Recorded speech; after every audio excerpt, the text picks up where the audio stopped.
Today, I will explain to you how to voice type in Google Docs without typing by hands. You just have to speak and Google will write everything for you. So to start, open up Google Docs in your web browser, then select a blank document. Once it is opened, select the Tools tab at the top of the screen. Now you locate and click on Voice Typing. A small box will appear at the left here. You can change the language if you want. To start recording or voice typing, you click the microphone here. Now, whatever you say will be typed in your file interface.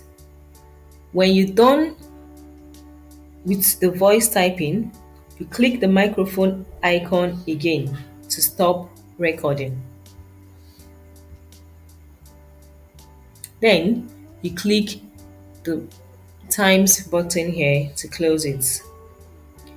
If Google is unsure about a word, it will underline it for you, making it easy for you to find and correct errors.